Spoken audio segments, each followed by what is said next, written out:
Roy Ward has another one. G'day, Josh. You've got such an array of teams who are sort of around the mark where you might get drafted. Some of them have superstars like a Steph Curry. Some of them are sort of rebuilding. Can you see yourself in all those different situations in the NBA? And what would it be like for you to play alongside, a big name with all the extra exposure that brings? Yeah, to me, like I think it's about kind of making the most of whatever opportunity I get, whether it's a superstar team or whether it's a rebuilding team or whatever the situation may be. I think it's just about me, kind of developing and adjusting to whatever style of play or whatever team I'm with. So, I mean, playing with the Warriors and guys like Steph, as you said, is great for me. I mean, I did an interview a week or so ago, and I think for a passer like myself, playing with guys like Stephen Klay is a dream world because it's so fun to be able to see them flying off screens. They can play without the ball and you're able to hit them and they make shots at a really, really high level, I think, as everyone's seen over a long time. So, whether it's rebuilding or a championship team, I think I'll be able to, make the most out of whatever situation I end up in. Chase Hughes, NBC Sports. Hey Josh, which teams have you been able to work out for throughout this process, and have you had any contact with the Wizards? I haven't done any workouts just because I've been with the national team the whole time, and I couldn't attend the combine just because we were in Irvine, California, working out as a group and getting ready for the Olympics. So I actually didn't have the chance to do any workouts. And in regards to the Wizards, I think a lot of that stuff, the talking with teams, and it all goes through my agent. So I kind of stay out of the loop on it a little bit, and I try not to get too involved on what teams he talks to and what teams he hasn't spoken to. We'll go to Alder Almo. Hi, Josh. Thanks for doing this. If you haven't worked out with any team yet, did you have a chance to talk to any of the teams? And how do you approach the pressure of being one of the younger prospects in this draft? Yeah, I did actually fly into Chicago for a day while the combine was happening, and I spent a day there meeting with a bunch of teams, and that was the only kind of interaction I've had with any teams. Just because, as I said, I've been with the Boomers, so I kind of just devoted one day to going to Chicago and sitting down with a bunch of teams and talking. And being one of the youngest in the draft, to me it doesn't really bother me too much. I mean, they've had a year of playing college, I've had a year playing professional, so both the older guys and the younger guys we've all kind of played 1 year out of high school, and I don't really look too much into the age. It's good being young. Obviously, you've got a longer career opposed to some of the older guys going into the draft. So I see it more of a bonus as being younger opposed to a negative. Okay. Thank you. Alder Almo. Hi, Josh. It's me again. I would like to follow up on my question a while ago. Can you mention the teams that you have met in Chicago, and what was your biggest takeaway from the talks you've had with them? Yeah, I met with there's probably 8 or 9 teams in Chicago. The biggest takeaway that I got was probably, it's just when they do those pre-draft interviews, it's more about who you are as a person. Like, they already know all the basketball side of things, that they've been watching you all year, and they want to get to know you as a person. So the questions are all pretty similar. I'm sure most of the prospects that have met with teams would say the same thing. They just want to get to know you, really. So it's a fun process, and you get to meet with GMs, execs, coaches, and stuff like that. So I enjoyed doing all those meetings. Did the Knicks or Nets talk to you? No, I didn't meet with either of those teams. Thank you so much. No worries. Andrew Shell. Yeah, Josh, you said you haven't had a chance to work out with any team, so this question may be a tough one. But I'm just curious about maybe the feedback that you've gotten about your shooting. I think that's one of the questions kind of heading into this draft is around your shooting.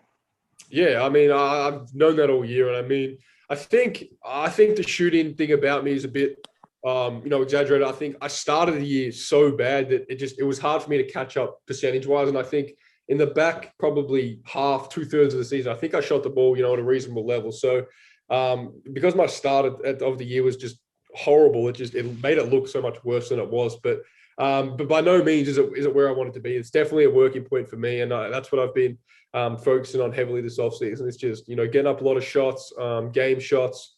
So that definitely has been a big focus of mine coming into the offseason. Ken McGuire. Hey, Josh, Ken McGuire from AP. Kind of a two-part question. Is there anything that you've identified in your game that you think you really need to improve, whether it's shooting or defense? And then the second part, what have you learned from your time with the Boomers in this camp, playing with, some NBA guys? Yeah, I think shooting defense is they're the two kind of talking points on me, and they're definitely two things I acknowledge I need to get better at, and I've been working on them both. I mean, it helps defensively being able to go against guys like Dally, Patty, because they set the standard so high, and you kind of have to meet it. Otherwise, you're going to get exposed at trainings and practices. So that was definitely a heavy emphasis on mine going into the Boomers camp. And in regards to your second question, I think being around the Boomers, the guys like that, you get in such a professional environment, at such a young age. And I think it's such a plus going forward because I have that taste and I have that under my belt now that going into the next camp, I kind of know what to expect. So, being able to learn off those NBA guards that we have and the level of talent that, Australia has, it's really good for me. And I embraced it, and I ask questions and listen to what those veterans and the coaches, have to say. Okay. JC Nieves with La Guerra NBA. Hey, Josh, you are considered one of the best passers in this draft. What's another one of your strengths that you feel like stands out above the rest of the prospects in this class? I think rebounding. I mean, as a bigger guard, it's an advantage, and I think it's one of my strengths that, rebounding is not seen as a big kind of flashy skill, but I think it's a bonus for a guard to be able to, grab boards and kind of get out in transition and run. So, I love rebounding. I probably don't box out as much as I should because I'm trying to get on the board so I can start fast breaks, but rebounding is definitely, I think, one of my biggest skills. Adam Teish next. Hey, Josh, Adam Teish from Back Sports Page. You've spoken a lot about the on-court impact, obviously, of going up against Australian NBA players. But away from the court, what kind of advice have you been getting from those guys, whether it be on navigating the pre-draft process or just adjusting to NBA? Yeah, it's been good because, I don't think people actually see it, but these guys are so professional in the way they, approach the game. And aside from all the advice and stuff, I get to just see how professional and how high of a standard they keep themselves to. And, you get into practice and you see all these guys, they're doing like pre-workout routines. And it's the same every single day. It's so repetitive. And, it's something I've never done. And it's just like, it's a wow factor for me because I get to see how professional they are and what they have to do to get to where they are at. So, but, off the court stuff, just advice, the big piece of advice has just been to enjoy it. You only get this draft stuff once and, it's, you can't take it for granted, but at the same time, you've got to enjoy it. And, you're never going to get this opportunity back. So that's been the big piece of advice from those guys going forward. And what about your experience just with the Australian national team, being a part of that, and then the experience of having all those scouts at those practices and coming to see you with the team? Yeah, it was fun. I mean, obviously, it sucks I didn't make that team, but I still got to be around the guys and be able to train and compete against them every day right up until they left. So for me, it was great because I get to compete against, guards like Dally, Patty Mills, Joe Ingles, and learn and train against them every day. So it was such a beneficial kind of 2 months for me, being able to learn from those guys. And then it's such a, good environment to be in. And I think for me going forward, it's going to be critical to get this early taste of it because hopefully in the next, 12, 15 years that I'm going to have a, long career playing with the national team. So it was good to get a taste of it early. Thanks, Josh. Spencer Davies. Spencer Davies, basketballnews.com. Hey, Josh, speaking with Chris Ebersol yesterday, he was telling me how you're going to be the first person from the NBA Academy to be drafted to the NBA. So I just kind of wanted to get your thoughts on what that means to you and also the future of international basketball within that program. Yeah, it's I give a lot of credit to the NBA Academy. They got me in there at an early age when I personally thought I didn't have a big future in basketball, and they got me in. They believed in me when I didn't necessarily believe in myself, and I was there for 18 months, and they worked with me every day. So I give a lot of credit to them. They developed me and pushed me in the right direction, and set me up to where I am today, essentially. So the NBA Academy was big for me. It allowed me to go overseas. Get the exposure that I wouldn't have gotten if I stayed back home in Melbourne. So, it's a big honor, and it makes me pretty happy to be the first NBA Academy player to be drafted. But and I think on the international scale, you see it. You see it now how big the game's growing worldwide. Outside of America, and I think it's good for players all around the world because they can look at role models in their countries and see how well they're doing, and it allows the next generation to come through. So it's exciting times for basketball all around the world, and I think it's evident now with countries beating the States when 10 years ago it was America just dominating on a world stage. So it's really good to see. Roland Gay. Hey, Josh, again. You mentioned spending the time with the Boomers. Unfortunately, you were unable to make that team. But talking to some of the young guys that are on the team now, if all goes well, you'll probably be with them, at further Olympic Games and World Cups. Kind of in that mold, being able to rub shoulders with them in that environment. How excited are you to actually be able to get that opportunity to one day represent the country? Very, very excited. I mean, the next World Cup, I think, is 2 years away or something like that. So it's such a short window of time. And I think, the talent, I mean, obviously those guys, the core group we've got is getting older now. And whether they've got this Olympics and a World Cup or however long they got left, I think it's important for us younger guys to kind of start rebuilding that culture that they've left and be able to, kind of take the reins from them. And, we've got so much young talent, Dante, Matisse, Josh Green, Ben.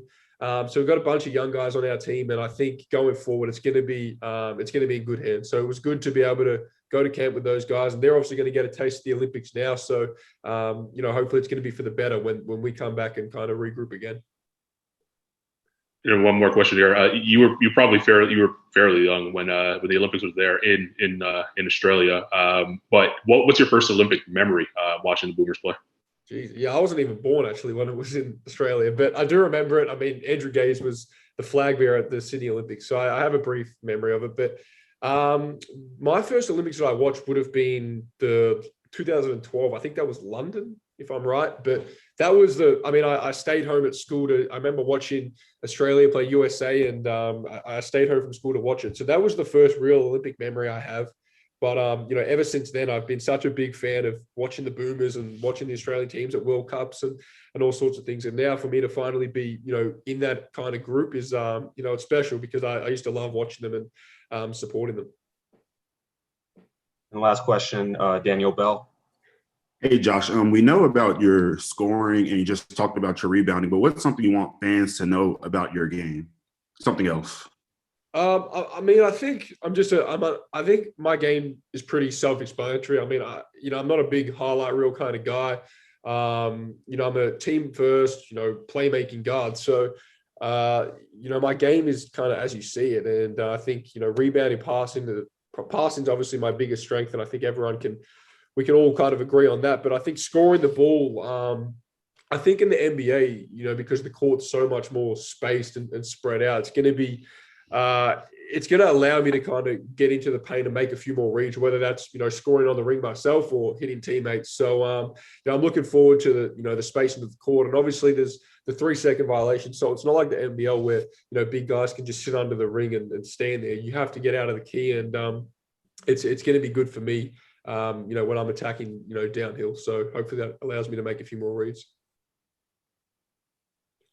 Thanks, Josh. And thank you all for joining.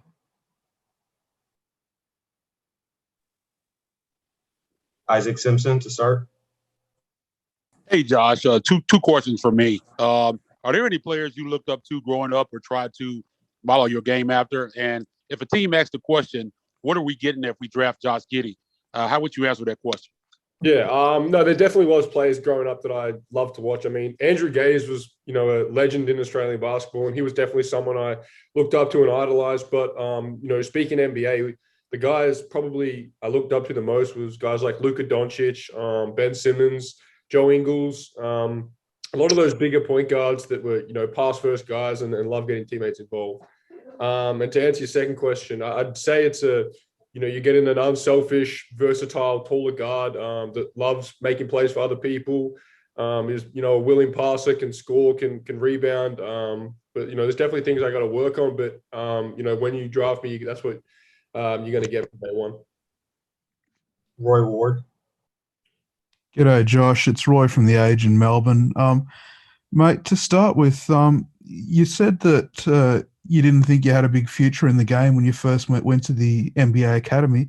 What did you picture yourself doing if it wasn't basketball? And the second question is, we know some NBA guys have really tough starts to their rookie years. They have trouble adapting and things. What advice have you got from other players about how to handle joining an NBA environment? Yeah. Well, your first question, I think, I probably shouldn't have worded it like that. I was good at basketball, but I just didn't think I'd be in the position I am now. I always thought I could, my goal was to be a good NBL player.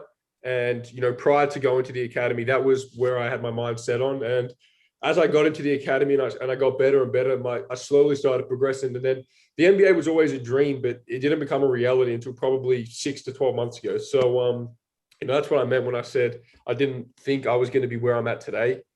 And in regards to your second question, it's tough because I've been in that position. I mean, not in the NBA, but in the NBL. I had a slow start to the year. It took me a little while to find my feet, but it's about staying with it. And you'll learn from vets on the team that they'll help you and guide you through those kind of tough times. And it's tough. A lot of rookies go through it, as you said, and it's been good. I had Josh Green and Matisse Thybulle on the team, two of the younger guys and new to the NBA as well. So to be able to hear from their experiences and what they went through as a rookie, it's good for me to kind of take that and keep it in the back of my mind going into my rookie year. Next, we'll go to Alan Silva. Hi, Judge. It's Antillo from Costa Rica. How much do you think playing against pros in the NBL helps you for this moment in the NBA? Yeah, heaps. I mean, that was, for me, the deciding factor in not going to college was staying home and playing against grown men at an early age. I thought would fast-track my development. I think when I first got to Adelaide, I was 17 years old, and I was playing against guys, double my age, being in the NBA, being around the NBL for many, many years. So the opportunity to learn from them and compete against them from such an early age was huge for me. And I got to lift. I didn't have to worry about school. It was solely about basketball, and that was one of the deciding factors for me. Was just the fact that I could play against grown men so early in my career, and it was the league I grew up watching, and I always dreamt of playing in it. So. Although it was just for 1 year, I absolutely loved my time in Adelaide. Ken McGuire. Hey, Josh, Ken again. A quick two-parter again. So with a bunch of international guys in the draft, would it be a big deal to you if you were the first international guy taken? That's first. And then just kind of generally, what don't we know about you? Like, what are you kind of into? What are you reading? What do you watch? What hobbies do you have? Yeah, I mean, the international thing, to me, it's not a huge deal whether I'm the first international or the second or fifth or whatever it might be. I mean, it'd be cool to be first, but at the end of the day, it doesn't really bother me too much. And hobbies outside of basketball, I play a lot of PlayStation, watch Netflix. I'm a big shoe guy, so spend a lot of time online, shopping for shoes, at malls and stuff like that. So, just normal teenage things I'm doing off the court. But, a lot of my time is spent in the gym. So, yeah. Carlin Gay. Hey, Josh. You mentioned kind of looking up to Andrew Gaze while you were coming up in Australia. Have you had the opportunity to interact with him at all, in the last couple of months, and has he given you any advice as you head through this journey? Yeah, me and Drew have been close ever since I was born. He played with my dad all through their careers, and he's been my coach since I was maybe 8 or 9 years old. So we worked out this offseason, the whole time I was in Melbourne, and we've been in the gym together for a long time. So, I mean, there's no one really better to work with in Australia than Andrew Gaze. He's a legend of basketball there, and going through this process, he's been big for me. Just in terms of keeping me focused. He's been in the spotlight before. He understands how this all works. So being able to talk with him and, kind of, get advice off him and bounce questions off him has been really good for me.